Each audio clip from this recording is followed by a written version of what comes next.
More aliens, dude! This time, they are over O'Hare Airport in Chicago.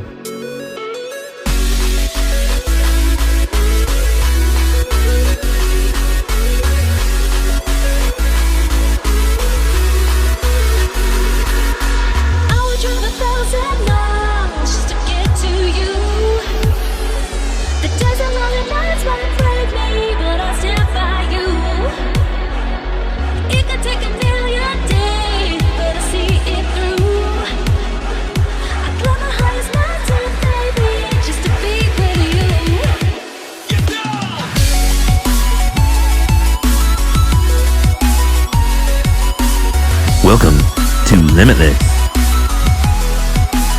in the San Francisco Bay Area. I've been thinking, Earth is the only place that we know of on which life exists.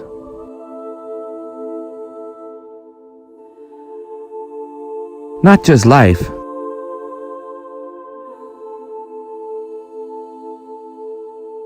but intelligent life as well. But is that it? Are we really alone in the universe? We've sent men to the moon and collected samples of rocks and regolith. Okay, the contingency sample is down. But when examined, no signs of life ever existing here were found. Mercury is lifeless because it's too close to the sun. Venus looks nice with lots of puffy clouds. But the Soviet Venera 9 only lasted 53 minutes on the surface before it was crushed and burnt by the hellish planet. The very first pictures of the surface of another planet showed no signs of life. Scientists have sent many probes to Mars. There are signs that there were oceans here long ago. But after testing that soil, no life has been found, past or present. Just barren wilderness. We crossed the asteroid belt and explored Jupiter's moons. Europa, for example, may have a warm core which keeps an ocean under its surface that may be larger than all of the Earth's oceans. Its icy surface may hide alien ocean life. But we still don't know. We moved out farther to Saturn's moons with Cassini. As it flew by Enceladus, it detected geysers shooting out of it, evidence that it may also contain an ocean under its icy surface. Huygens explored Saturn's moon Titan, where it rains methane and the mountains are made of water ice. We checked out Uranus. Its largest moons, Miranda, Ariel, Umbriel, Titania, and Oberon, who may have liquid oceans under their surfaces as well. We checked out Neptune and found blue skies on Pluto, but no signs of life. No cities on Charon either. The Kuiper Belt seems desolate.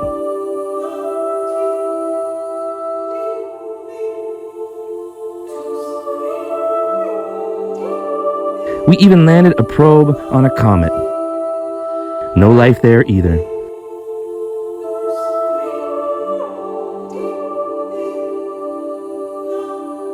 So where is everybody? There's too many stars for us to be alone. In 1977, Dr. Jerry Armin found a radio signal from space that he thought might be alien in origin.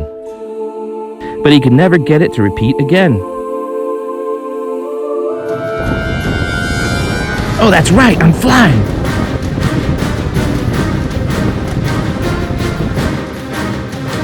Man, I have to stop spacing out up here.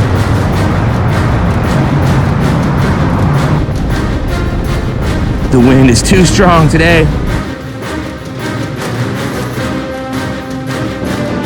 Maybe that's why no one else is flying.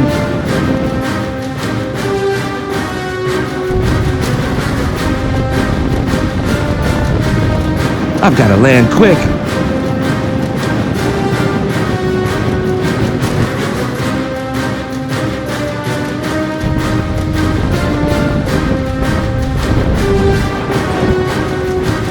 Yeah! Yeah, Facebook Live is still there, right on. We're going to Maui, so let's get to my Uber. On our way right now. Going to Maui, dude. He's a little nervous right now. I do not like to fly. It's pretty funny coming from the wife of a hang glider. It's okay, dude, I get it. The airport always makes me think of this. The object was hovering in a stationary position about 1,500 feet above the United Terminal for some minutes, and then when it left, it just burst through this thick cloud layer, creating a large open space of blue sky on an otherwise overcast day. It took some minutes for that opening to close up when the clouds drifted back together, and it's just extremely unusual according to the witnesses. I mean, airplanes just don't react like this. They slice through clouds and they really don't disturb the atmosphere that much except for the wingtips and such. The FAA is still, pinning this to some kind of weather phenomenon, that some lights from the airport and the overcast skies somehow got together and created this image. But weather experts, astronomy experts, others that I've talked to said that that's bunk. That explanation just doesn't wash. United, on the other hand, after first denying that they got any reports from employees about this sighting, is now saying, yes, indeed, their employees did approach them immediately because of concerns about safety. And to reiterate, John, the witnesses who originally came to you are all seasoned, professional, credible professionals like pilots who saw this. They're pilots, they're senior managers, they're mechanics, and others. So, they are very truthful about what they're saying, and we're trying to locate photographs if they do exist. That's an eyewitness photograph, man. John, we know you have plenty of other interviews to do today with other countries, so we'll let you go and we'll keep our eyes to the sky. Thanks. It was even on CNN, but it's not fake news. I swear. Flights come to Chicago's O'Hare Airport from all over the world. But do they come from other worlds? You don't believe this was possibly your imagination? It was definitely not my imagination. Joe is a mechanic for United Airlines. While taxiing a jumbo jet to the hangar, he and another mechanic Looked out the window in the general direction and noticed an object up in the sky, dark gray object sitting above the terminal complex. Joe, which is not his real name, is one of several airport workers, some of whom have talked to the Chicago Tribune, who say they saw a saucer-shaped UFO hovering just beneath the clouds at the airport. He's the first to go on camera to talk about it since this happened several weeks ago. He wants to remain anonymous. But you're sure it was some kind of object that normally would not be above O'Hare Airport? I've been at O'Hare for quite some time, and let's just say that I've never seen an object in my time that looked like this. And I'll tell you, definitely, it was not an airplane as we know it. But it could be an airplane as another world knows it. Possibly. We brought in one of Chicago's top sketch artists Followed the contours of the object. to listen to Joe and draw a picture of what he says he saw. More like an oval. Dark gray oval. Because no photos have surfaced, and Joe doesn't know of any. Now, it didn't say Goodyear on it, did it? No Goodyear, no. That's a really good drawing. Is that what it looks like? Very much so, yeah. That's awesome.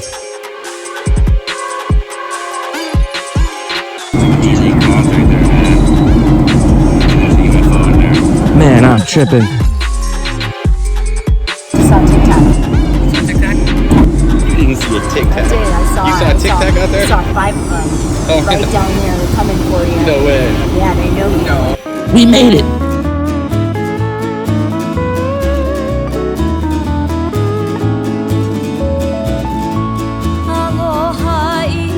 Just look at this place.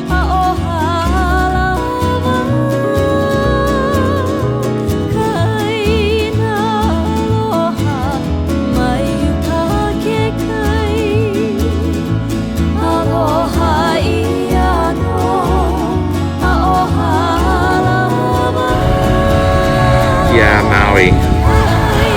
Yeah, man. Maui. Oh no! Aloha, everyone. We just got the 11 a.m. update from the National Hurricane Center. Not one, but 2 hurricanes headed our way.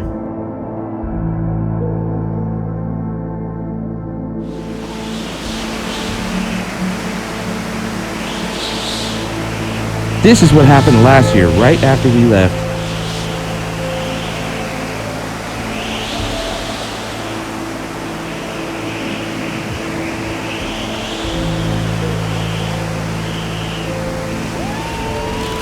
Some parts of Hawaii are still not the same. Hurricane's coming. Perfect time to go hang gliding, man. Let's get to Hana and hang glide a hurricane frontal, man. The Hana Highway is so beautiful. And Hana is so green.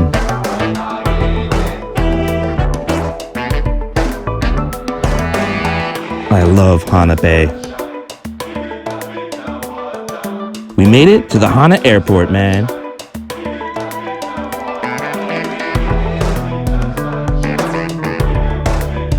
This trike is a lot of fun.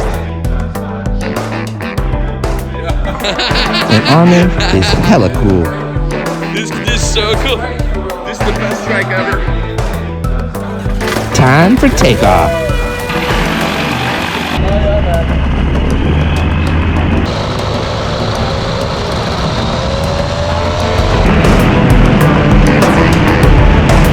Yeah, man.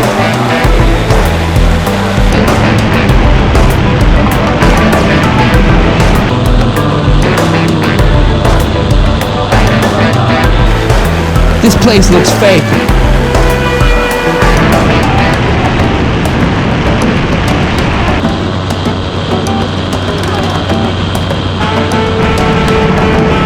Look at all those waterfalls, man.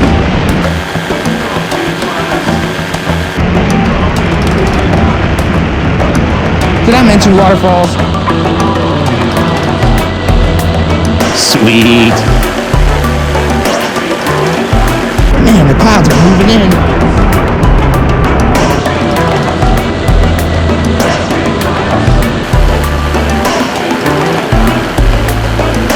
There goes Hana Bay, dude.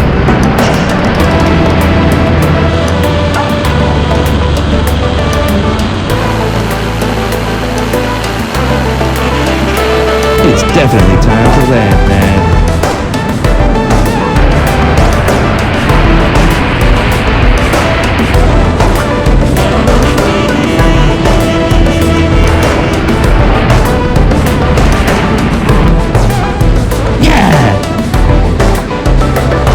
Right on, Armin.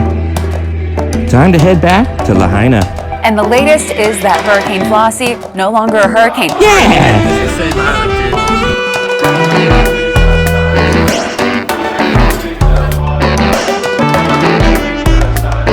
Hey, backflip.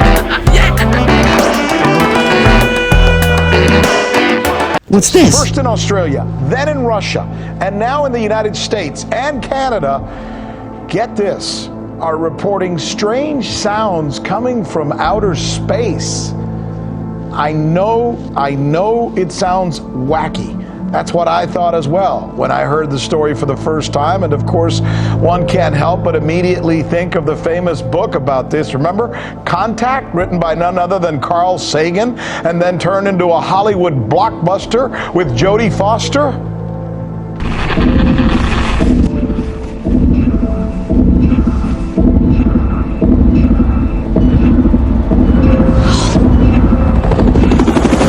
Detection of an unidentified radio source from deep space can neither be confirmed nor denied. Whatever it is, it ain't local. Position? I checked interferometry somewhere in Lyra, I think. Vega? Can't be. It's only 26 light years away. 26 light years away. That was Hollywood, by the way. Good movie. What we're talking about now are real reports. Real reports released by acclaimed scientists, sourced by legitimate tech and scientific publications. What they say they are hearing is described as weird repeating signals. The technical term for this is fast radio bursts, FRBs. Here's, by the way, what they sound like.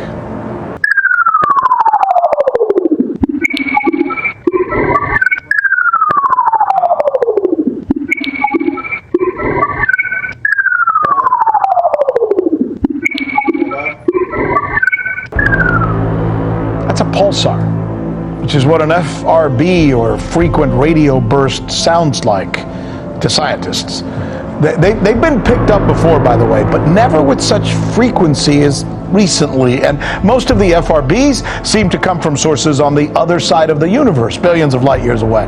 But in this case, one of the bursts, according to reports, appears to be much closer to Earth. So the obvious question is, what is creating these signals? There's a possibility that it's simply the formation of a neutron star that gives off this type of sound. Nobody's sure. Could it also be some form of communication, maybe intended for others? Or maybe, possibly, for us?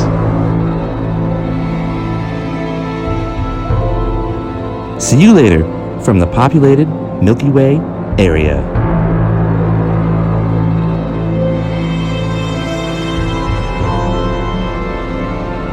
Limitless has been a Saul Good Productions presentation.